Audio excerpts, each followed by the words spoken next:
Yo, what's going on, guys? It's time for another reaction video, and this one's coming from the YouTube channel Knowledge. So if you like this video, make sure to go check out that YouTube channel. This one is going to be the history of the Philippines in 12 minutes. This isn't my first Philippines video, but I think this is going to be the first one I'm done on any of the history of the Philippines. So let's get straight into it and see what I can learn about the Philippines that I don't know yet.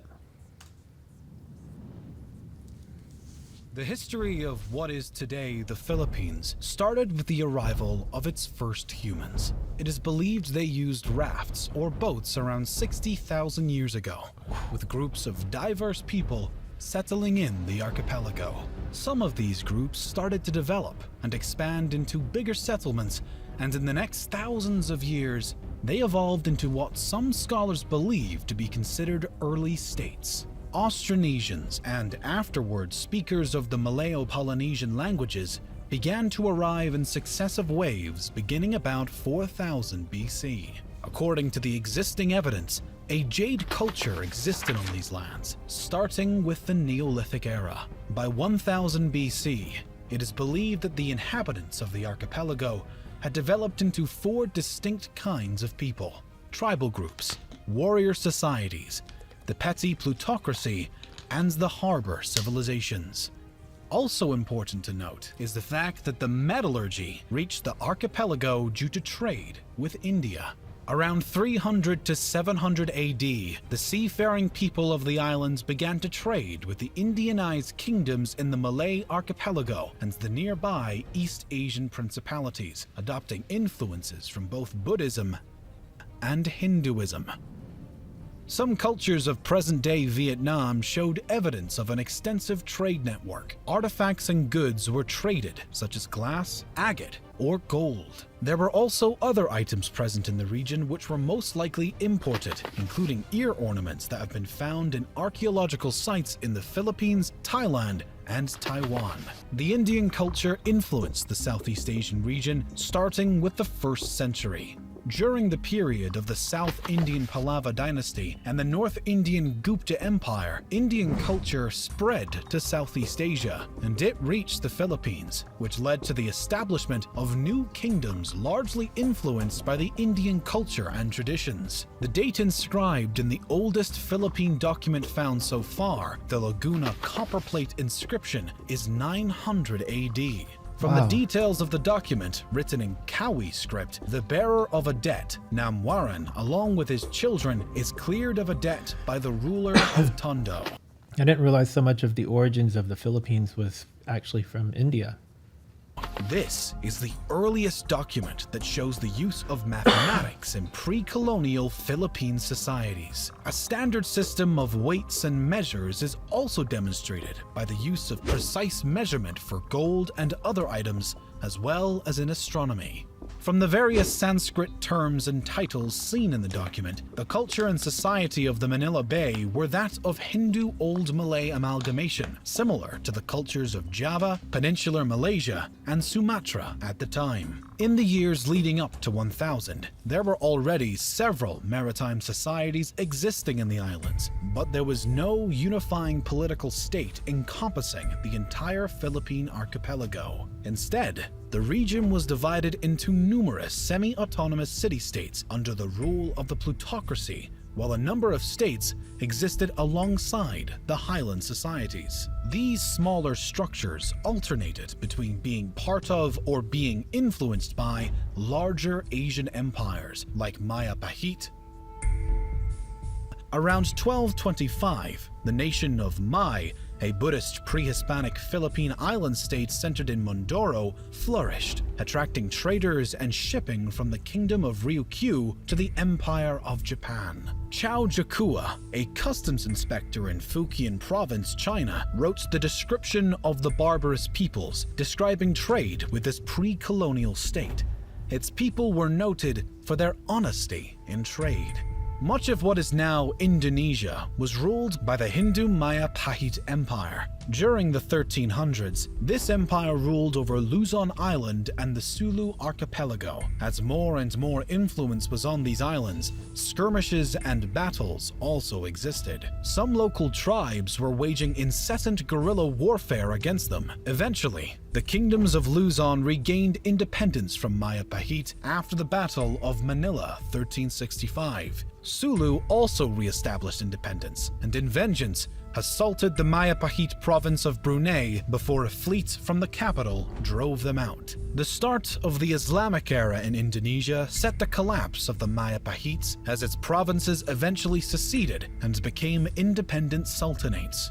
In 1380, Makdum Karim, an Arab trader born in Johor, arrived in Sulu from Malacca and brought Islam to the Philippines. Additionally, Sharif ul Hashim, an Arab Muslim explorer, established the Sultanate of Sulu by converting its previous ruler, the Hindu king Raja Baguinda, to Islam and then marrying his daughter. The Sultanate of Maguindanao rose to prominence at the end of the 15th century. Meanwhile, the religion was introduced to the area by Muslim missionaries and traders from the Middle East, Indian, and Malay regions who propagated Islam to Sulu and Maguindanao. As before, when Buddhist and Hindu cultures influenced the archipelago, the same case happened with the Muslim culture. Upon the secession of Brunei from the Maya Pahit Empire, they imported the Arab emir from Mecca, Sharif Ali, and became an independent sultanate. The new religion started to grow roots in the Philippines through conquest and conversion of local leaders in the next decades. Moreover, Islam was further strengthened by the arrival to the Philippines of traders and proselytizers from Malaysia and Indonesia.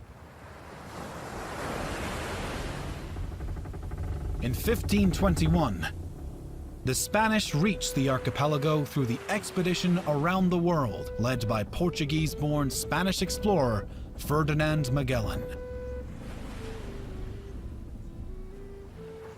Claiming the islands he saw for the Spanish Empire, he established friendly relations with some of the local leaders and converted some of them to Roman Catholicism. I was just about to say, I wonder when Catholicism got introduced, because when I was in the Philippines about 12 or 15 years ago, I don't even know how long it's been anymore, it seemed to be that Catholicism was pretty prevalent, like everywhere. Like I remember seeing Mother Mary statues like at every mailbox, and I was there in October, and they don't celebrate Halloween there, or they didn't, at least at that time.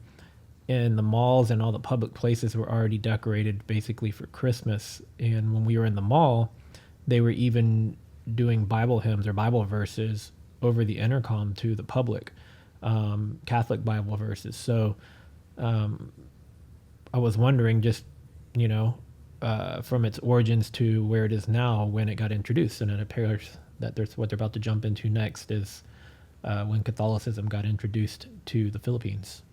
With some of the local leaders and converted some of them to Roman Catholicism. Because the Philippines are a large archipelago, the Spaniards started to explore many islands. However, the explorer Ferdinand Magellan was killed during the Battle of Mactan against the local ruler Lapu-Lapu. Over the next several decades, other Spanish expeditions were dispatched to the islands. In 1543, an expedition was led to the islands, naming them Philippines, in honor of Philip of Austria, who became Philip II of Spain on January 16th. Was not aware that that's how they got their name either. That's very interesting as well. 1556. The name was then extended to the entire archipelago later on in the Spanish era. European colonization began in earnest when Spanish explorer Miguel Lopez de Legazpi arrived from Mexico in 1565 and formed the first European settlements in Cebu. This would probably also explain why so many of the names in the Philippines kind of have a Hispanic heritage to them. Most of the people that I know from the Philippines have Spanish sounding names, even like spelling and everything. Through diplomatic and military annexation of some lands, incorporating local states including the Kingdom of Tondo, the Spaniards established Manila as the capital of the Spanish East Indies. In 1578, the Castilian War erupted between the Christian Spaniards and Muslim Bruneians over control of the Philippine archipelago. The Christian troops were so diverse due to generally being made up of people under the Spanish rule, including Native Americans, namely Aztecs, Mayans, and Incans, who were gathered and sent from Mexico and South America to... Can somebody explain to me why Philippines is spelt with a PH, but native Filipinos is spelt with an F? I've always wondered that. So if somebody can explain that one to me, unless they talk about that in this video, but it doesn't seem like that's the direction they're going. Yeah, I'm curious to know why there's two different spellings for that. To be led by Spanish officers that had worked together with native Filipinos in military campaigns across Southeast Asia. The Muslim side was also very diverse though. They were supported by the Ottoman Empire, with their troops consisting of Malay warriors and expeditionary forces sent by the Ottomans, which included mainly Turks, Egyptians, Swahilis, Somalis, Indians, and others. The conflict ended with a status quo antebellum. Just 20 years after the conquest of Luzon, remarkable progress existed in the work of colonization of the islands and the spread of Christianity. A cathedral was built in the city of Manila with an episcopal palace. Other monasteries and churches were built across islands, and more people started to convert to Christianity. Furthermore, Spanish and Mexican families settled in the new lands, creating stronger communities. Much of the archipelago came under Spanish rule, creating the first unified political structure known as the Philippines. Spanish colonial rule saw the introduction of Christianity, the code of law, and the oldest modern university in Asia. The Philippines was ruled by the Mexico-based Viceroyalty of New Spain, and after, the colony was directly governed by Spain. Many of the local people revolted in the next centuries due to some abuses made by the Spanish authorities. Their rule ended after the American-Spanish War at the end of the 19th century in 1898. The Philippines became a territory of the United States. The United States then established the insular government to rule the Philippines. In 1907, the elected assembly was set up with popular elections.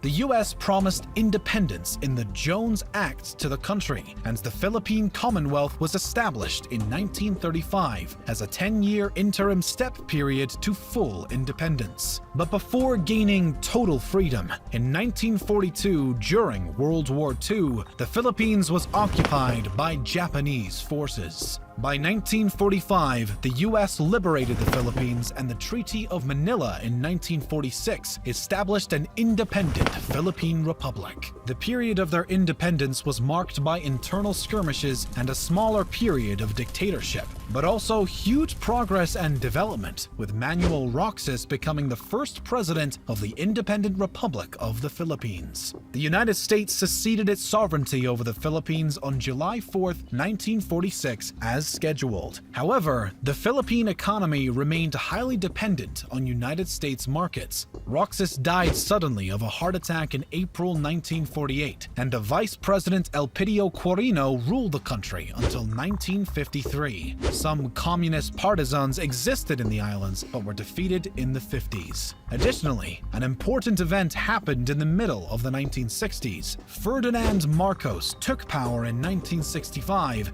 and ruled until 1986. Wow. This era included the final years of the Third Republic from 1965 to 1972, and the Philippines under martial law 1970. 21 years. Everybody else, when you look at the history, aside from the guy that had the heart attack, everybody had 4 years. And this guy comes along, 21 years. 1972 to 1981. His reign was marked by dictatorship and instability. In 1986, Ferdinand Marcos was removed from power and replaced by Maria Corazon Aquino. Up to the present day, 5 other presidents ruled the Philippines.